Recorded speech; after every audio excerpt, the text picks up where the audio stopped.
So I'm just going to give you an overview here of what I did with the framing, mainly because your deck is probably different than this one. This deck has a cantilever, probably about 1.5 feet. See how the beam is set in there is what I mean, and the outer perimeter of the deck is hanging over. I wanted to bring the lattice out towards the end there, like I've got it, and I didn't want to build it off of the beam.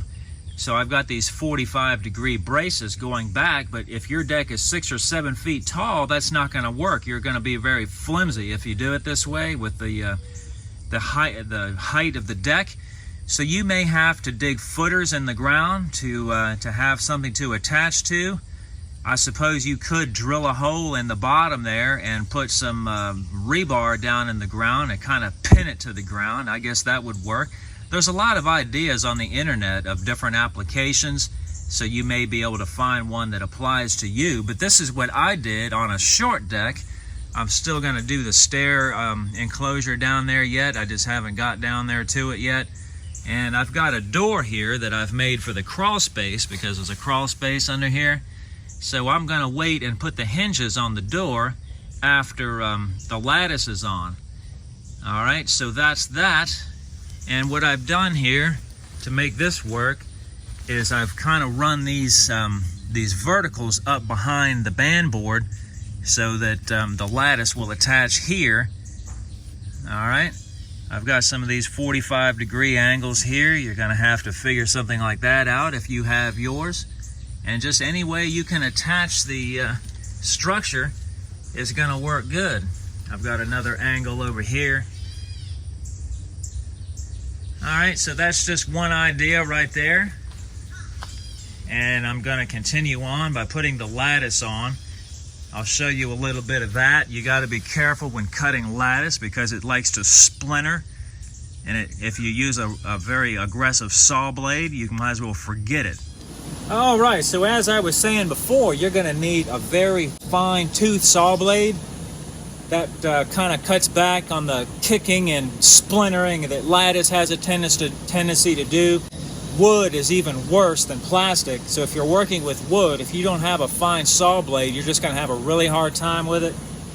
So just wanted to let you know that. If you don't have a saw like this, then just use a regular circular saw with the finest blade that you can find, and you shouldn't have any trouble. And just cut it like normal. I've got this piece marked out already.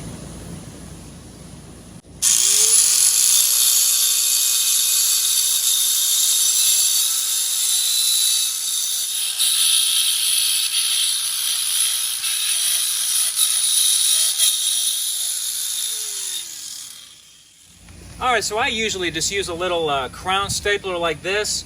Make sure that the staples that you use are rated for outdoor, otherwise you're going to have a bunch of rust streaks going down your brand new white lattice. And just nail it on there. I've got this cap on top already cut, and I'm going to use trim here in the middle and also on the bottom, so it's going to hide all this stuff right here that you might be looking at. And just staple it on.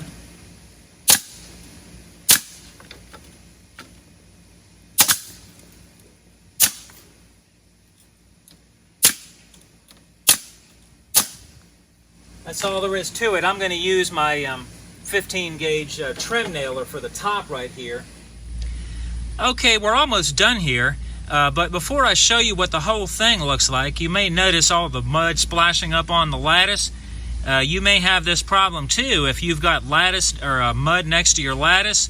So the solution I'm going to use here is these easy things here. This is a no-dig border, where you just set it on top of the ground and use these nails, and I'm just going to run that on there, and that's going to solve the problem. Put some landscaping fabric down inside of there and pour some rocks on there of your choice. And as you can see, I used a string so that it was fairly straight rather than just try to line these things up blindfolded.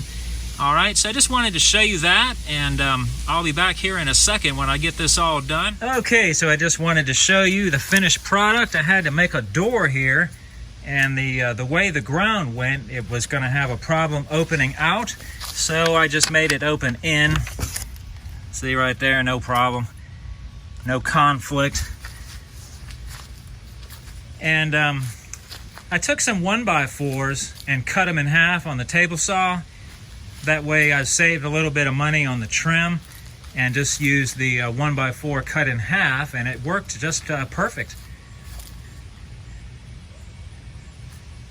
And here's how I ended the other side. I just went straight underneath the steps instead of closing in the sides of the steps. This was just easier right here. And there's how the rocks turned out too. They turned out pretty good, and they'll keep that mud from splashing on there. So I didn't show me installing the trim because your application is probably going to be different anyway.